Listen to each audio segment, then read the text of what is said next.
Anything to discuss?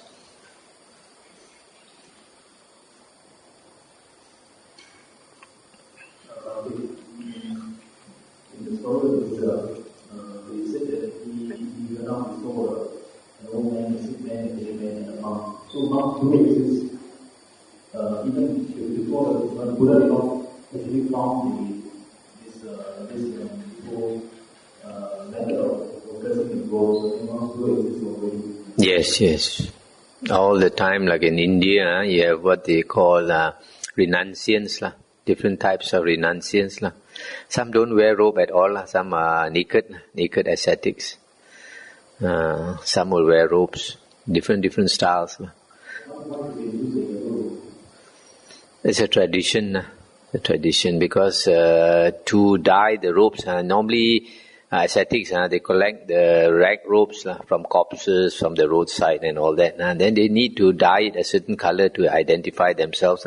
So they use the wood of trees, like the jackfruit tree. In Thailand, they still do. They cut the jackfruit tree wood into pieces. They boil it until it becomes thick. Then they soak the cloth in there, you will soak the color. So that is sometimes they call it the ochre color. Ochre robes instead of yellow robes. It's not really yellow, it's like this, brownish.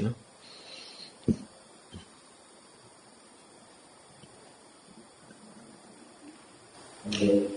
This is a discrepancy between the earlier reality and Nikaya. So if there's no consistency, then other people will be confused. Yes, that's why you have to study more. When you study more, then you will find that like this sutta, talking about the 32 marks of a great man, it's not important. It doesn't help you to become enlightened. So you just ignore it. What is helpful, which is part of the Noble Eightfold Path, then we take notice. Suttas like this, you find that you can tell if you are experienced enough. If you are not experienced enough, then you can't judge. So you have to study the suttas again and again. Then when you can understand the suttas, then you know what is essential.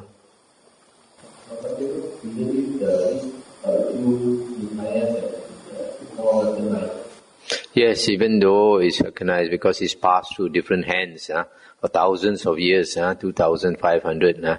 So like this, is the percentage of it is very low. During the Dhammavuddho's background, I think some few members did came the ordinary person. So, I don't get your point. So if let's say he's enjoying life for peace and goes to smile, so it's good for a person because he's a man's son.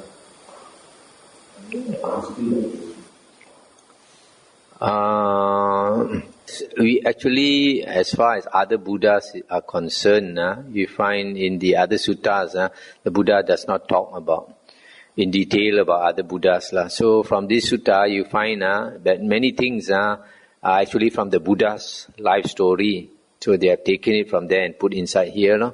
That's why certain things also certain things you find it's hard to believe, like that the baby is just born and he can take 7 steps and proclaim that he's highest in the world and all these things. It's just logic.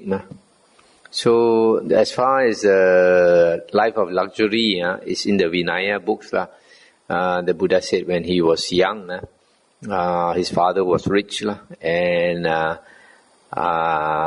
only the Buddha, even other disciples of the Buddha, I think like Anuruddha, also described that his parents were very rich and built 3 mansions for him. So the Buddha also the same. The father built 3 mansions for him for the 3 different seasons. So it's just like some people come from a very rich family nowadays. That's all.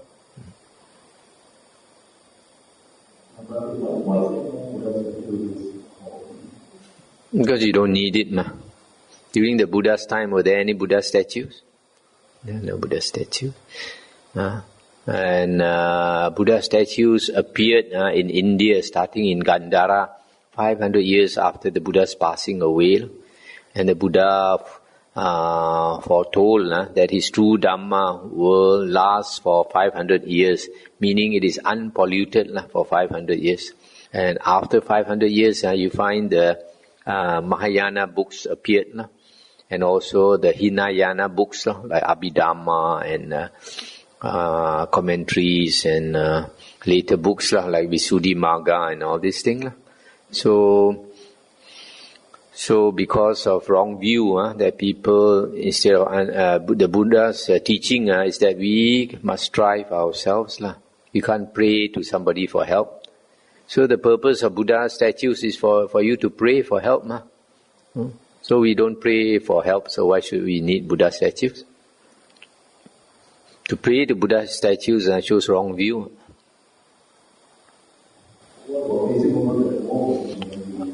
That is because of India.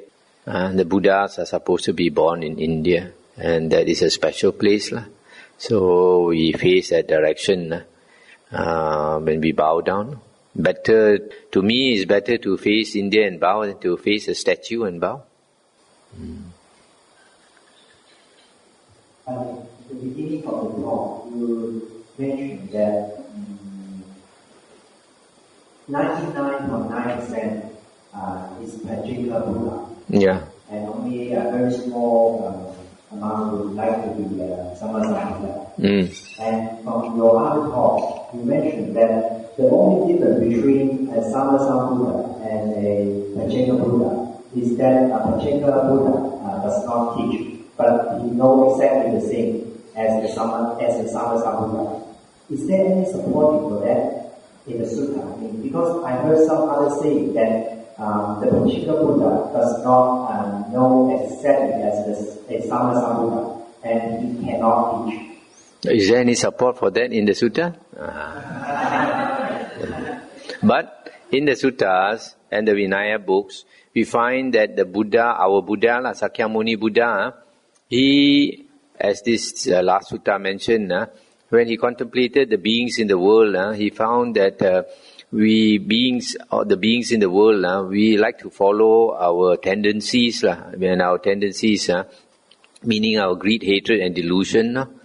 And to cultivate the spiritual path, you are going against your natural tendencies. Just like to swim upstream. To swim upstream the river is extremely difficult. To follow the stream and flow along the river and go downstream is very easy. So most beings, we want to choose the easy path. We just follow our tendencies and let the stream of life carry us. We don't know where we are going, we just keep going. But the spiritual path is to swim upstream, to go to the source. And that is very difficult. So even our Buddha, Sakyamuni, in the Vinaya books, it is mentioned that he determined not to teach.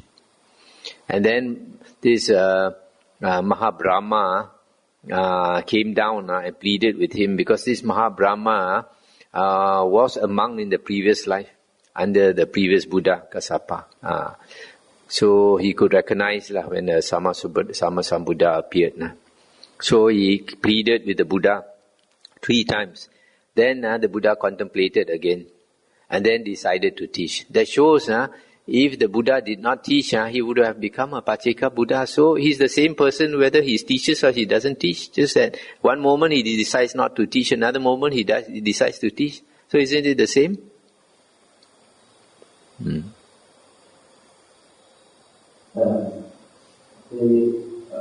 How come the previous Buddhas from example 91 ages before were in the same, they were Brahmins as well? How come? No, according to the sutta we just read, some of them were from the Khattiya clan, the warrior caste, and some of them were from the Brahmin caste.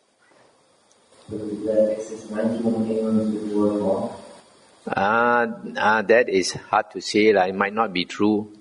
Since we already said that a lot of things in this sutta cannot be believed, so probably that was just a conjecture. There was a sutta and another asked the Buddha, so 50% of the whole that you will find future, and the Buddha will ask, 100% of the whole that you will find future. If the Buddha knows this fact, then one person is either 3 times by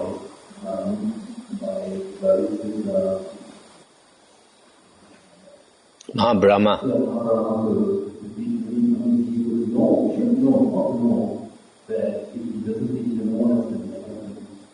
Yes, he knows, but he also knows that every person has his time. Every person has his time. And there's an Indian saying, when the disciple is ready, the master will appear. So, because each person has our own time, when your time is due, you will meet the teacher. We all progress in stages. You see, even the Buddha taught the Dhamma. How many people became enlightened? How many people became Arya? How many people interested in his teaching? Not many. Like nowadays, you have the Buddha's words in the Nikayas. How many people bothered to read and understand? Very few. So it's because very few people are interested. That most Buddhas, even though they know there are some people are interested, but then to go around looking for disciples is not easy. There might one day when you become enlightened, then you tell me whether you should teach or you should not teach. It will be like 99.9% of them. No, you won't teach. No. The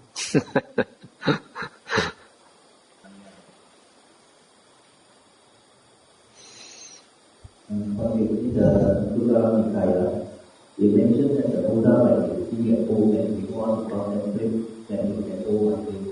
So he comes really contradict the Buddha Nikaya. Say again. In the Buddha Nikaya, the Buddha mentioned that when he was young and he an old person, he not contemplated one day he was going to come and he thought shape of old person. Yes.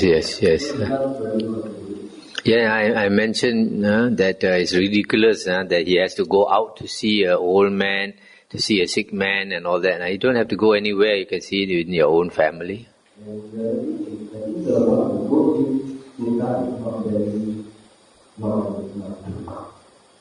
in 1.7, he mentioned in the time of the Lord Buddha, his lifespan was 80,000 years. Then in the Dhammavuddho, 2.5.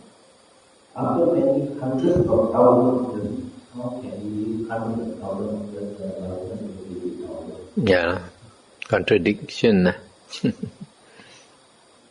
Yeah, it's okay.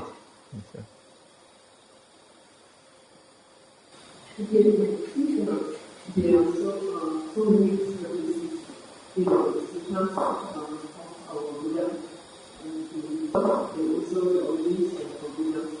Probably one thing was to inform the first student the history of Buddha, what Buddha. You see, these contradictions, they only appear in such suttas which try to praise the Buddha or the Bodhisattva and put it up on a high seat. But as far as the Dhamma is concerned, there's not much contradiction. When it comes to, the hardcore Dhamma, there's not much, there's hardly any contradiction you can find. It's only these praises of the Buddha and all that. These stories, these are stories. So you find this type of contradiction. So you can tell if you are well read in the suttas that this is so. Anyway, people who have listened to my Dhamma talks, some of them they wake up And then they realize, like Sunday school teachers teaching all the children, that when the Buddha was born, he took 7 steps and proclaimed he's the highest in the world, and all this is a bit ridiculous. So, but then it's in their syllabus. They are asked to teach like that, so it's very hard.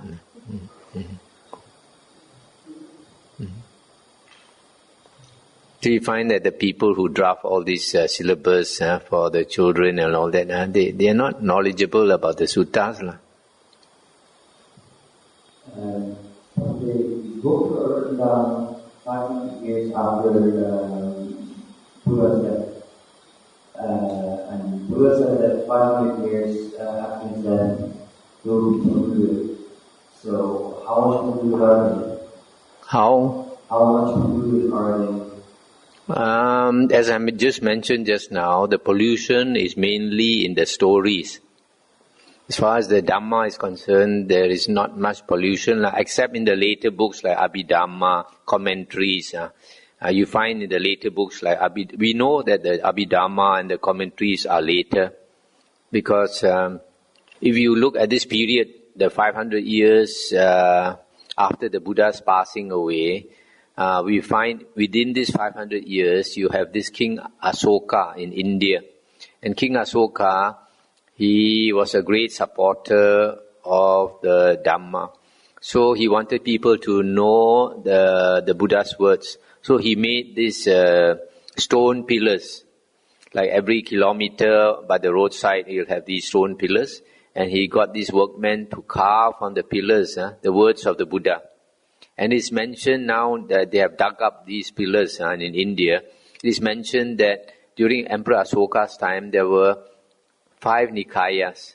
Digha Nikaya, Majjhima Nikaya, Samyutta Nikaya, Anguttara Nikaya, and the Khuddaka Nikaya. Khuddaka means the minor collection or the small collection. So during the Emperor Asoka's time, it was a small collection. But from Emperor Asoka's time until now, they have added books to it. So it has become a major collection. In this Khuddaka Nikaya, we find 6 books do not contradict the earlier Nikaya. So we accept 6 books as reliable, but not the other books in the Khuddaka Nikaya. This Japanese scholar, Professor Akira Hirakawa, he has done a lot of research, and he says that our Pali Suttas, among all the suttas, our Pali Suttas are the most pure from the Emperor Asoka's time until now. It's the most pure. And then if you study the suttas, then you find that there are some little pollutions like this sutta. All those that have stories, you don't bother about. Things like the 32 marks of a great man, not important at all, doesn't help us to become enlightened. So we don't have to believe whether it's true or not. Even if it's true also, we don't bother to remember it, because it doesn't help us on the spiritual path. Shall we end here?